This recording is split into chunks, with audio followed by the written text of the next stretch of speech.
이사야 45장 1절로 7절입니다. 같이 한번 읽으면 좋겠습니다. 시작. 여호와께서 그의 기름 부음을 받은 고레스에게 이같이 말씀하시되 내가 그의 오른손을 붙들고 그 앞에 열국을 항복하게 하며 내가 왕들의 허리를 풀어 그 앞에 문들을 열고 성문들이 닫히지 못하게 하리라. 내가 너보다 앞서가서 험한 곳을 평탄하게 하며 논문을 쳐서 부수며 쇠빗장을 꺾고 내게 흑암 중에 보화와 은밀한 곳에 숨은 재물을 주어 내 이름을 부르는 자가 나 여호와 이스라엘의 하나님인 줄을 내가 알게 하리라.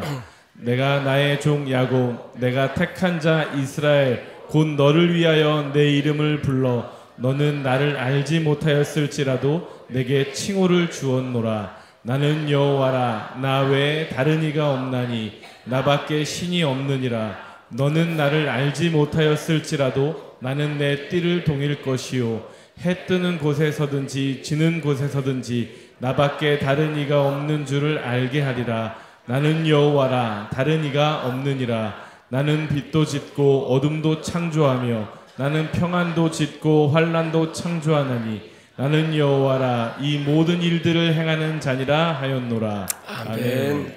교회 창립 15주년을 맞으면서 교회도 개인도 가정도 그리고 여러분들의 일터도 새로운 시즌을 맞을 수 있기를 축복합니다. 이 새로운 시즌에 새 일을 행하실 그 하나님을 우리 시간 박수로 영광을 올려드립니다. 아멘. 주님 받으시옵소서.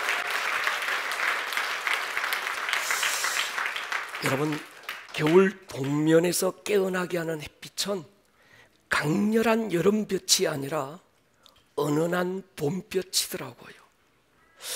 이 봄의 햇살은 강렬하지는 않은데 그 은은한 빛이 만물을 살아나게 합니다. 사람도 그런 것 같아요. 그렇게 요란스럽지 않은데도 봄볕처럼 누군가에게 생기를 주는 사람이 있습니다.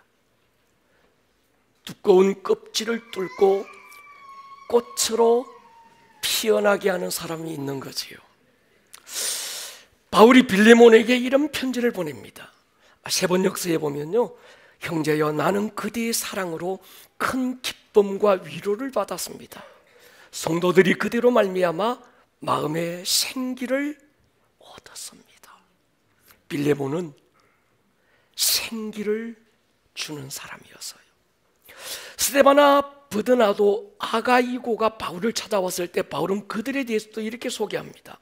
고린도전서에 보면요, 이 사람들은 나의 마음과 여러분의 마음에 생기를 불어 넣어 주었습니다. 그 사람만 만나면 무엇라 특별한 이벤트가 없는데도 그 마음에 생기가 불어오는 사람이 있어요. 교회도 그렇습니다. 요란스럽지 않은데도 생기를 대언하는 그런 교회가 있습니다.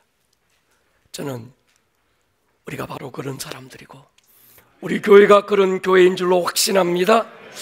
교회 창립 15주년을 맞으면서 함께 여기까지 달려오신 교우들을 이렇게 축복하고 싶었습니다. 그대 사람을 살리는 사람이 되십시오. 그대 사람을 일으키는 사람이 되십시오. 그대 메마른 이 땅에 생기를 주는 사람이 되십시오. 그대 세상을 치유하는 사람이 되십시오. 마른 뼈들을 하나님의 군대로 일으키는 생기의 바람을 선포하는 교회 말이지요. 그렇게 크고 대단한 건물이 있었던 것도 아니고 유명한 사람들이 모인 것도 아니었습니다. 오순절 마가의 다락방에 모였던 그네들은 지극히 평범한 범인들이었어요. 그런데 120명의 그 범인들을 통해서 그 시대 하나님의 생기가 일어나기 시작했던 거예요. 이 오봉산 자락에 묻혀서 존재 자체가 드러나지 않아도 이 도시에 생기를 일으키는 우리 교회인 줄로 믿습니다. 15년 전 처음 우리 교회가 오늘 예배를 위해서 호주에서 여기까지 달려와 준 우리 원정배 김은경 집사님 부부 가정에서 시작이 됐지만 우리는 처음부터 또 하나의 교회의 길을 거부했습니다. 처음에 그 교회, 사도행전의 그 교회처럼 생기를 선포하는 교회이기를 원했습니다. 코로나가 이 땅을 덮고 흑암 가운데 가두고 말았을 때, 그때 우리는 에스겔서 37장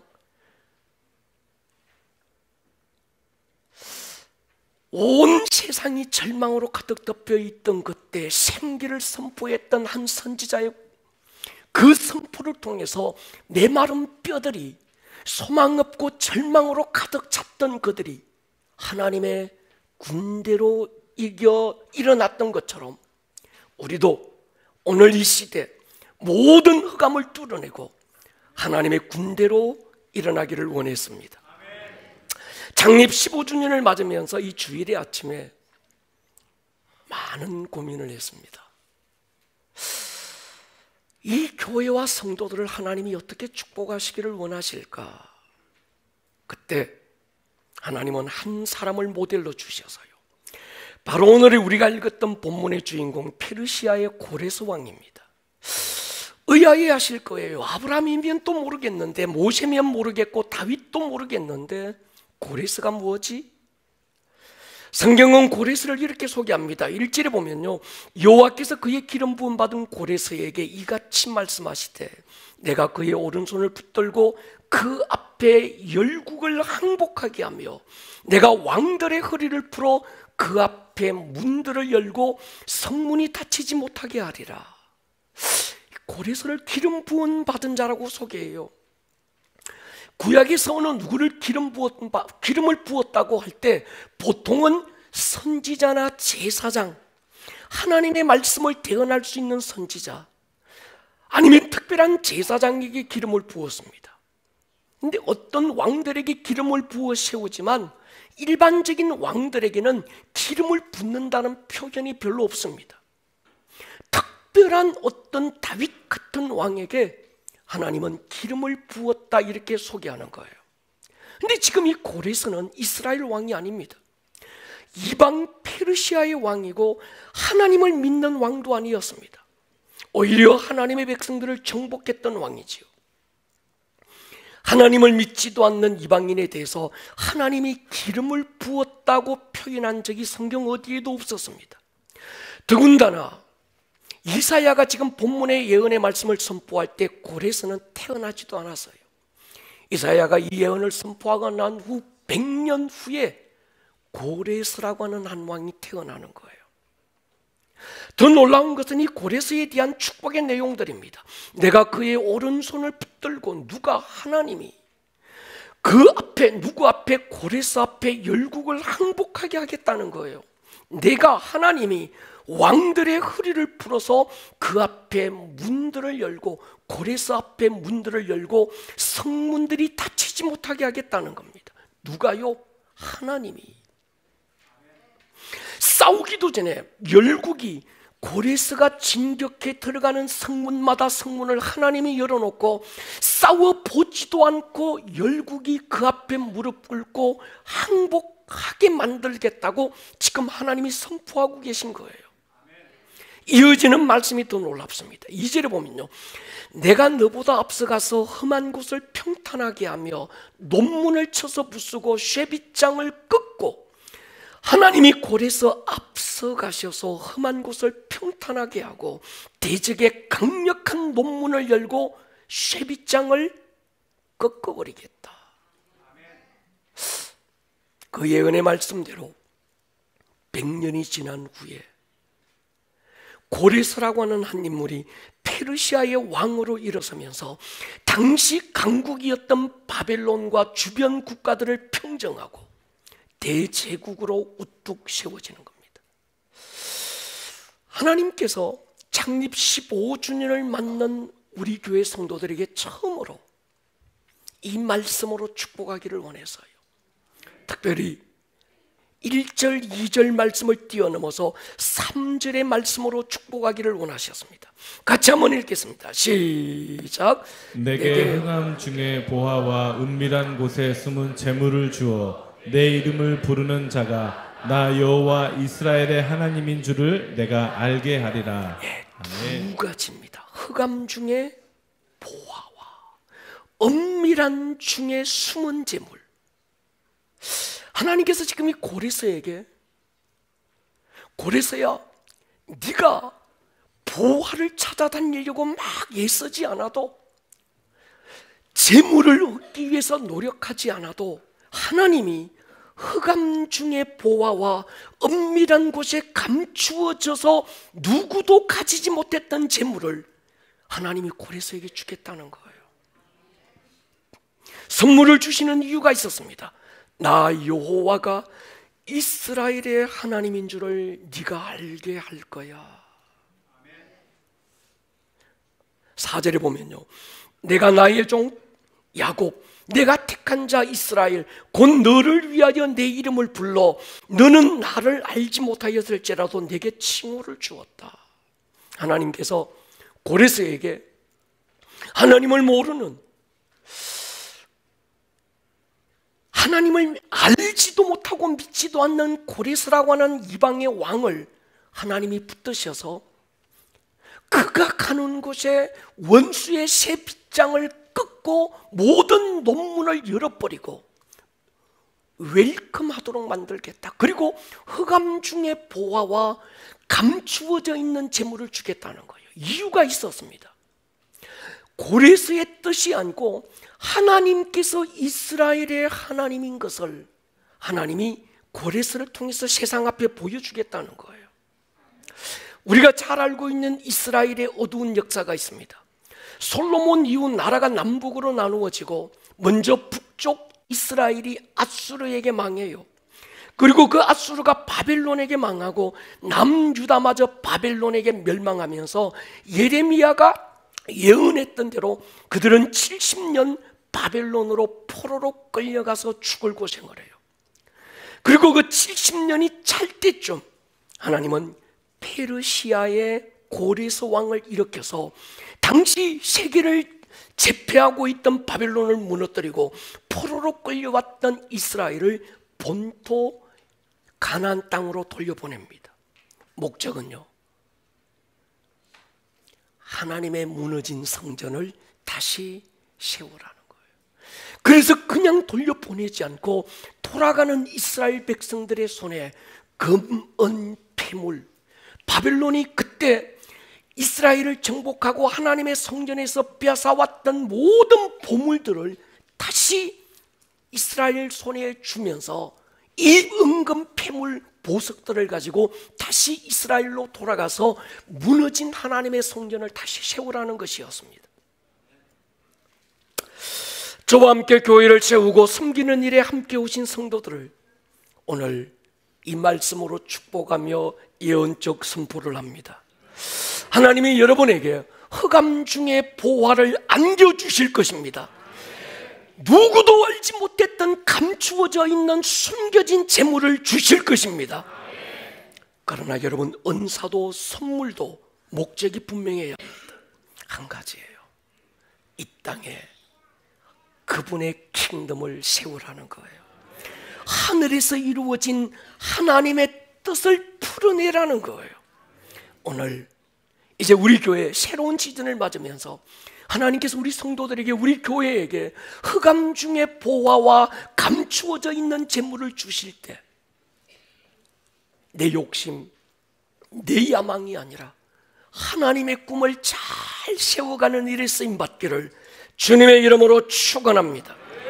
하나님이 주겠다고 약속하신 보화는 흑암 중에 보화였어요. 흑암, 어두움이죠. 아무도 볼 수도 찾을 수도 없는 깊은 곳에 숨겨져 있던 보화. 여러분, 보물 중에, 보석 중에 최고의 보석은 다이아몬드죠. 이 다이아몬드와 숫덩이는 재료가 똑같아요. 탄소라는 것 아십니까? 별 가치 없는 숫덩이가 어떤 과정을 거치면 이 숫덩이가 빛나는 다이아몬드가 되는 거예요. 세 가지더라고요. 시간과 압력과 온도입니다. 다이아몬드는 보통 지표면에서 150km 아래에서 만들어집니다.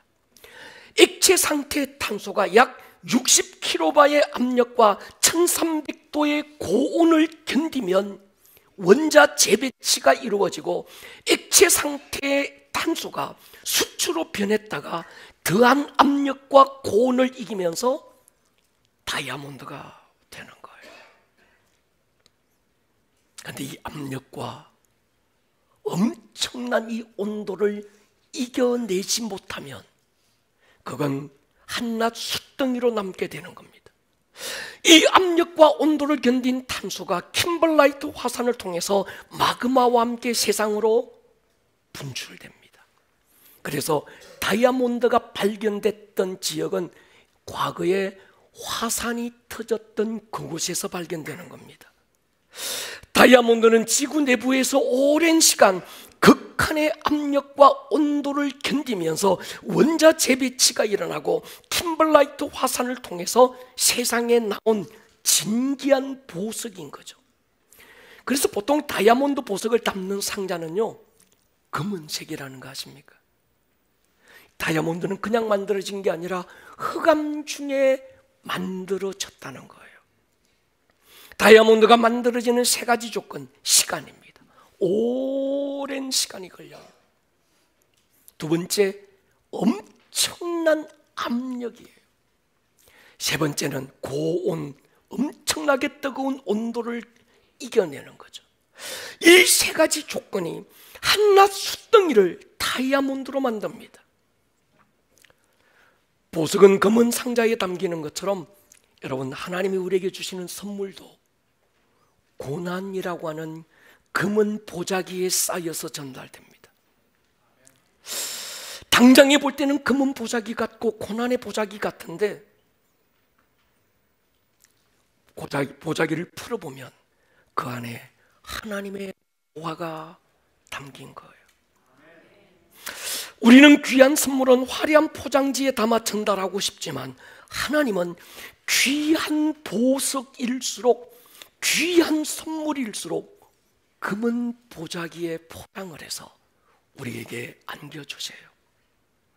그러므로 여러분, 때로 하나님께서 여러분에게 귀한 선물을 주시려고 고난의 보자기를 우리에게 안겨주실 때 보자기만 보고 외면하지 마시고 풀어서 준비된 주의 복을 받을 수 있기를 축복합니다.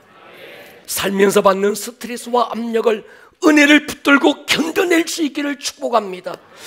지금은 힘든 뜨거운 고온도 이겨낼 수 있기를 축복합니다. 그 고온과 그 압력과 그 시간들이 굉장히 힘들지만 그것들이 여러분들을 보석 같은 믿음으로 세워지게 할 거예요. 우리 교회 보면 그런 보석들이 참 많습니다. 그 장로님께 그때 그 고난이 없었으면 한낱 숯덩이로 남았을 텐데, 이런 분들. 그때 그 집사님 그 어려움이 없었으면 아마 숯덩이로 남았을 거야. 근데 지나놓고 보니까 그때 고난이, 그때 어려움이 우리를 정금같이 세워오고 있는 거예요. 우리 교회가 그렇습니다. 15년 지나오면서 참 때로 엄청난 압력이, 때로는 엄청난 어떤 이 온도가 우리를 짓눌러 오기도 하고 뜨겁게 우리를 만들기도 했어요. 근데 잘 이겨내고 여기까지 왔습니다. 동탄에 정말 좋은 교회 하나가 세워졌고 또 송도에 또 하나의 교회가 세워지고, 이젠 우리가 큰 메가 처치가 아니라 이런 플랫폼 처치를 통해서 건강하고 좋은 교회들이 주님은 더 많이 세워지기를 원하고 계신 거예요. 여러분, 히브리서 12장 보십시오. 무릇 징계가 당시에는 즐거워 보이지 않고 슬퍼 보이나 후에 그로 말미암아 연단 받은 자들은 의와 평강의 열매를 맺느니라. 베드로전서 4장입니다. 사랑하는 자들아, 너희를 연단하려고 오는 불시험을 이상한 일 당하는 것 같이 이상히 여기지 마라. 오히려 너희가 그리스도의 고난에 참여하는 것으로 즐거워하라. 이는 그의 영광을 나타내실 때 너희로 즐거워하고 기뻐하게 하려 함이라. 여러분, 오늘 많이 힘드시죠? 두려워하지 마시기를 축복합니다. 더 겸손히 엎드리면 정금같이 빛나게 될 것입니다. 욥이 했던 고백은 그만의 고백이 아닌 거지요. 나의 가는 길을 오직 그가 하시나니 그가 나를 단련하신 후에는 내가 정금같이 나오리라. 할렐루야. 흑암 중에 일하시는 하나님, 깊은 어둠 중에서도 우리를 단련하여 정금같이 세우시는 하나님. 우리 하나님은요, 흑암 중에 일하시더라고요. 사람은 해가 지고 어두워지면 다 아무것도 안 하잖아요. 근데 하나님은 흑암 중에 일하시는 거예요. 창세기 1장 보십시오. 땅이 혼돈하고 공허하고 흑암이 깊음 위에 있을 때에도 하나님의 영은 수면 위에서 지금 뭔가를 하고 계시는 거예요. 모든 것이 끝난 것처럼 보였던 칠흑 같은 어둠이 주 예수를 가두었지만 예수님은 그 무덤 안에 갇혀 계시지 않고 사망의 머리를 밟으시고 닫혔던 천국의 문을 비거덕 열고 계신 거예요. 사망이라는 무기로 결박된 우리의 모든 결박을 흑암 중에 침묵 중에 푸신 줄로 믿습니다. 그러니까 때로 우리가 기도하다 보면 하나님의 침묵이 우리를 힘들게 할 때가 있어요. 그렇게 부르짖고 그렇게 기도했는데도 하나님은 침묵하고 계시고 아무런 일조차 하지 않는 것처럼 보일 때 있습니다. 그런데 욥은 그때도 이렇게 고백했습니다. 욥기 35장에 보면요, 나를 지으신 하나님은 어디 계시냐고 하며 밤에 노래를 주시는 자가 어디 계시냐고 말하는 자가 없구나. 한밤중에 노래하는 사람들, 저와 여러분들인 줄 믿습니다. 요즘은 카메라가 디카라고 그러잖아요. 디지털 카메라입니다. 그러니까 이 디지털 카메라는 스마트폰에서 바로 저장이 되는데, 이 디카가 나오기 전 필카라는 게 있었습니다. 필름 카메라죠. 필름으로 우리가 소풍 가고 여행 가면 사진 찍고 그 사진 필름을 어디에 맡겼습니까? 사진관에서 현상이 나올 때까지. 보통은 3일 걸리는데 그 시간이 왜 그렇게 지루하든지 말이죠. 그때 추억의 사진들을 다시 보고 싶은데 그 3일을 기다리기가 힘들었던 거예요. 근데 여러분, 사진은 참 신기합니다. 포토라고 하는 이 사진은 원어적으로 보면 빛이라는 단어와 똑같습니다. 빛이 어둠이 없으면 사진이 지키지 않아요. 그래서 사진을 잘 찍는 우리 남재정 집사님 같은 경우는 빛을 잘 이용합니다. 좋은 사진은 그 사진에 빛이 담겨야 돼요. 그런데 여러분, 이 사진이 빛이 있어야 지켜지는 이 사진이 현상이 돼서 우리가 보려면 깜깜한 암실, 어두운 암실에서 이 사진이 현상이 됩니다. 빛이 있으면 현상이 되지 않아요. 빛이 없으면 사진이 아닌데, 오직 빛을 통해서 사진이 지켜지는데, 이 사진이 현상이 돼서 나오려면, 세상에 나오려면 반드시 암실이라고 하는 어두운 시간들을 뚫고 나와야 되는 거예요. 수많은 유대인들이 가서실에서 죽어나갔습니다. 감옥벽에 이런 글귀가 적혀 있었습니다. Where is God? 하나님 어디 계십니까? 근데 한쪽 벽에 또 다른 글귀가 있었습니다. God is here. 하나님은 여기 계신다는 거예요. 가서실에서 짐승 이하의 대접을 받고 처절하게 죽어가는 그 현장에 눈을 열고 보니 하나님이 계시더라는 거예요. 제 인생을 돌아봐도 그랬습니다. 알코올 중독으로 온 가족을 지옥으로 몰아넣었던 그 아버지를 피해서 도망갔던 교회가 제 인생의 지성소가 될 줄은 몰랐습니다. 하나님은 그곳으로 저를 부르셨고 그곳에서 성경을 읽게 하셨고 권사님들의 무릎에서 기도를 배우게 했습니다. 처음 우리 교회는 사실 그렇게 시작이 됐습니다. 주일이면 오갈 데가 없었던 몇몇 성도들이 오늘은 이 집에서, 내일은 저 게스트하우스에서, 어느 집사님 개인 스튜디오에서, 심지어는 7080 라이브 카페에서 상가를 돌고 돌다가 여기까지 왔습니다. 그런 교회라서 누구도 혼자 울도록 버려두지 않으리라 우리 모두는 다짐할 수 있었습니다. 그랬던 우리라서 누구도 혼자 걷지 않을 것이라고 선포할 수 있었습니다. 아름다운 동행이 그렇게 만들어졌고 우리는 그곳에서 함께 울고 웃으며 주님을 만났더랬습니다. 이스라엘에 가면 우리가 반드시 들렀던 한 장소가 있어요. 아둘람이라는 동굴입니다. 빚진 자, 환난당한 자, 마음이 원통한 자들이 다윗과 함께 숨어서 공동체를 이루었던 그 현장, 우리는 그곳에만 가면 오열을 했습니다. 다윗의 마음이 느껴지는 거예요. 이 칙칙하고 어둡고 냄새나는 이 작은 동굴에서 다윗과 함께 했던 아둘람 공동체, 그때 그네들은 얼마나 불안하고 얼마나 떨었을까.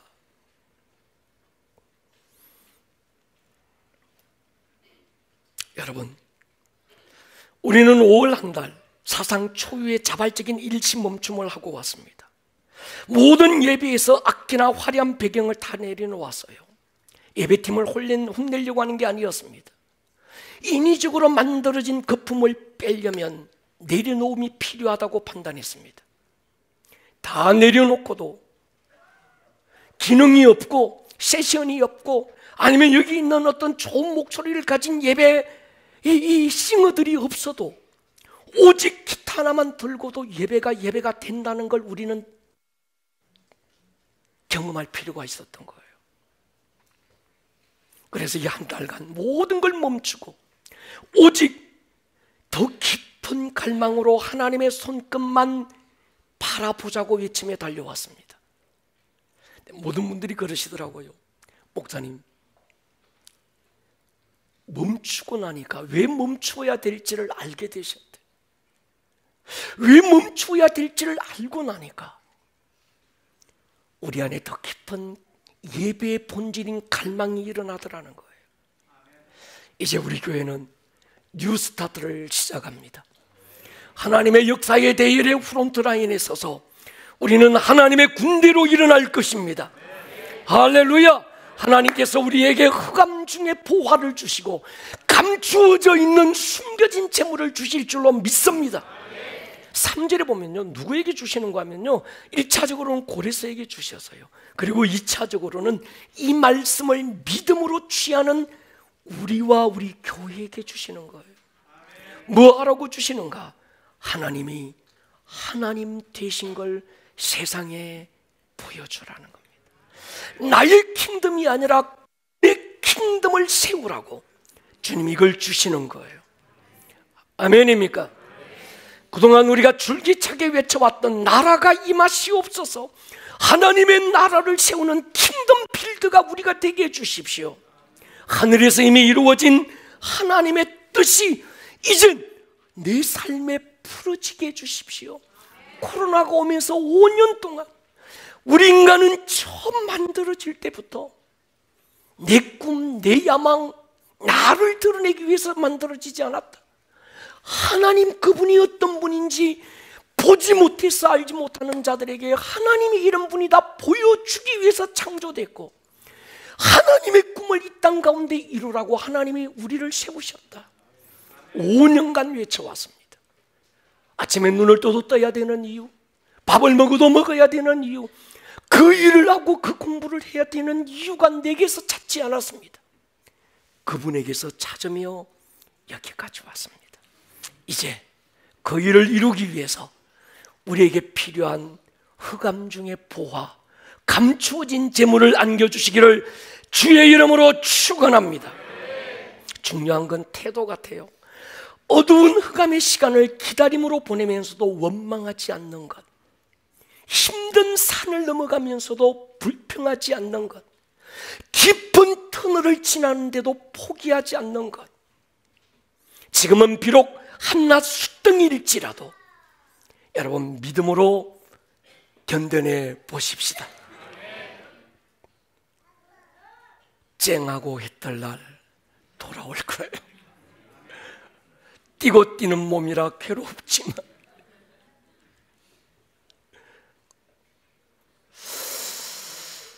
여러분 산뜻하게 맑은 날 돌아올 줄로 믿습니다.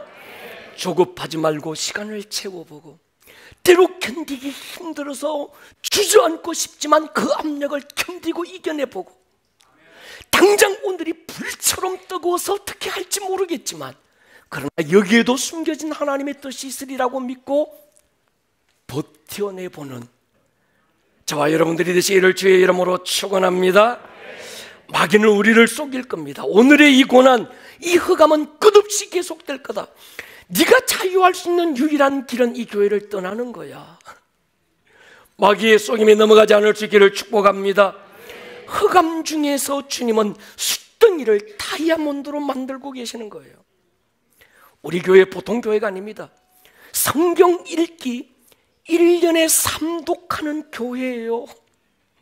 여러분 이게요 그냥 1년에 우리는 그냥 하니까 하나 보다 싶은데요, 대한민국 5만 개 교회 가운데서 온 교회가 1년에 성경을 창세기부터 계시록까지 3독을 한다.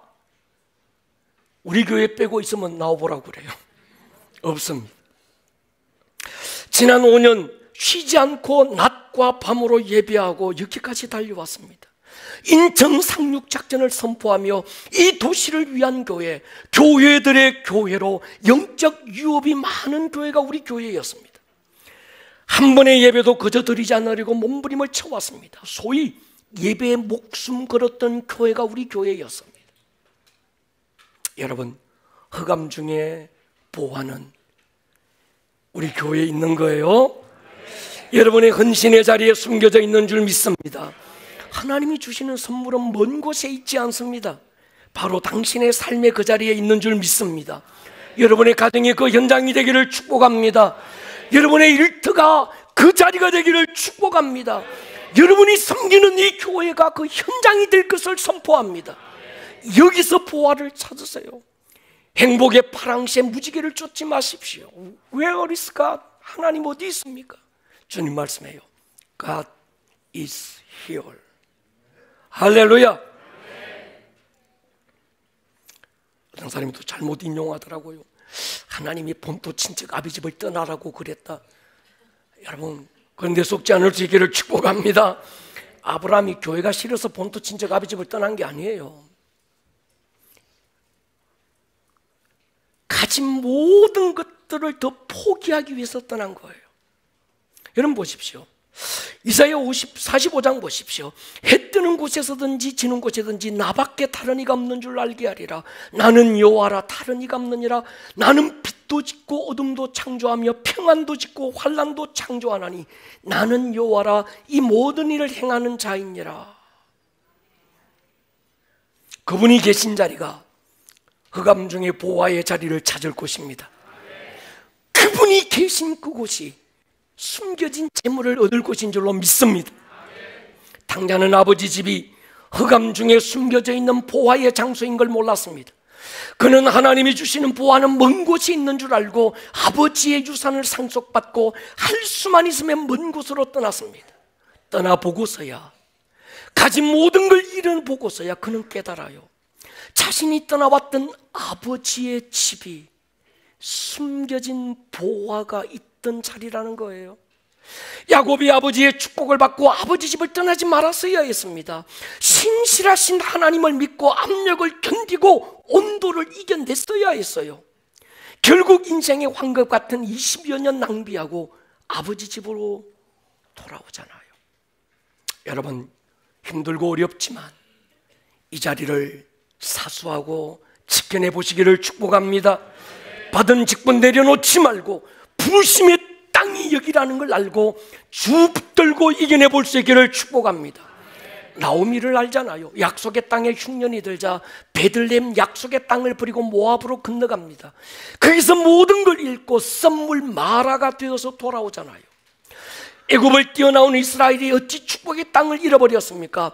10명의 정탐꾼들이 했던 말이 있어요. 민수기 13장 보십시오. 이스라엘 자손 앞에서 그 정탐한 땅을 뭐합니까? 악평하는 거예요.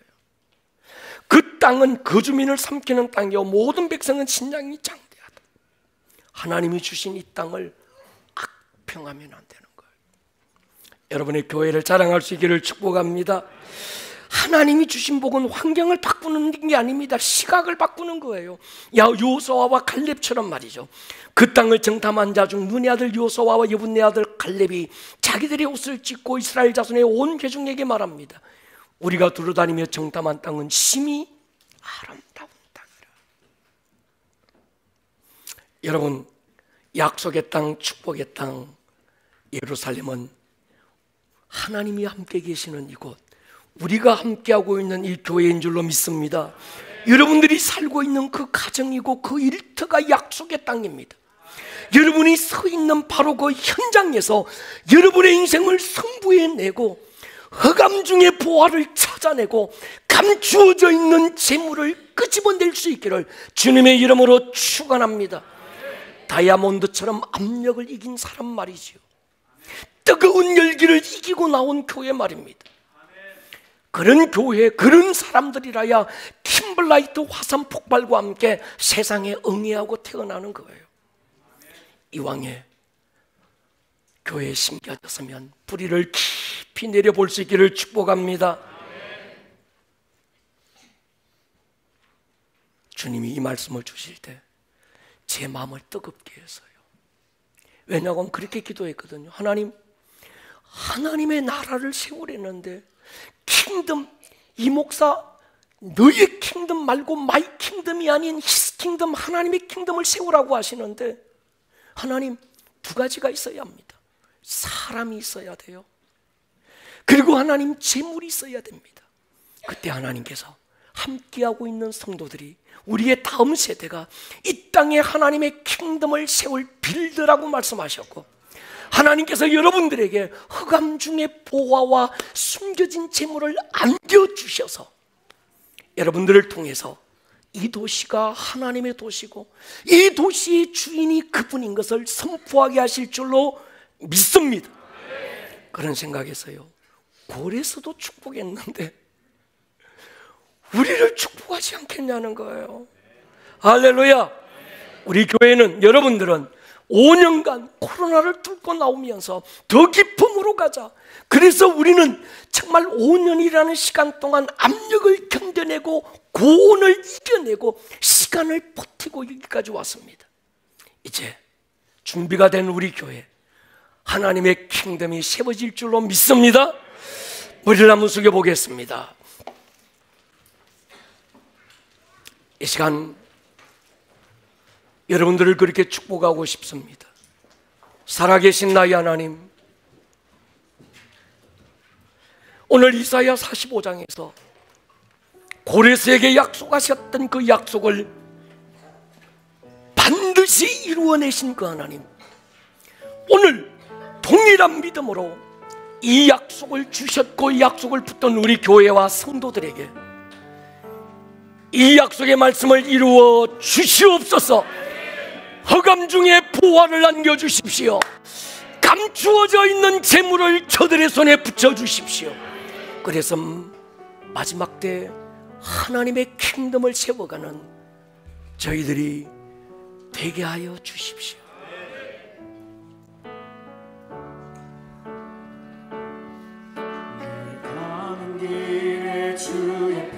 자리에서 한번 일어설까요? 영광의 왕 함께 가시니 너의 걸음 주 인도하시니 주의 강한 손 너의 가는 길에 주의 축복이 있으니 영광 영광의 주 함께 가시니 내가 밟는 모든 땅 주님 다스리니 너는 주의 길 주님 나라 위하여 길 떠나는 나의 형제들이여 주의 이름으로 강하고 담대하십시오. 여러분을 통하여 세상이 하나님의 영광을 보게 될 것입니다.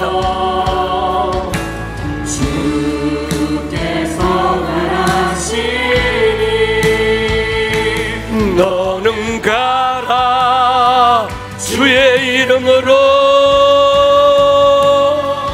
거칠은 광야 위에 꽃은 피어나고 세상은 내 안에서 주님의 영광 보리라. 강하고 담대하라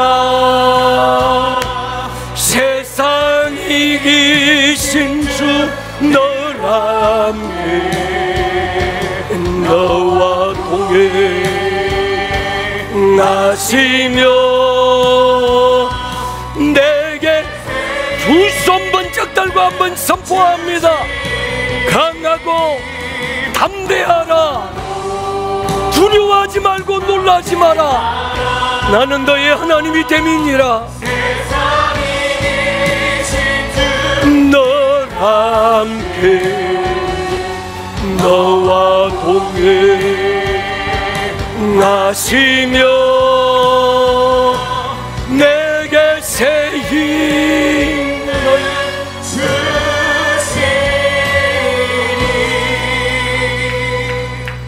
가슴에 손을 한번 얹습니다. 가슴에 손을 얹었습니다. 오늘 주신 말씀이 저들에게 개인적 약속이고 축복이 되기를 기도합니다. 교회와 함께 길까지 달려왔던 우리 교역자들, 장로님들, 그리고 우리 집사님, 권사님들, 그리고 우리 청년들, 우리 모든 어린아이들, 저들을 통해서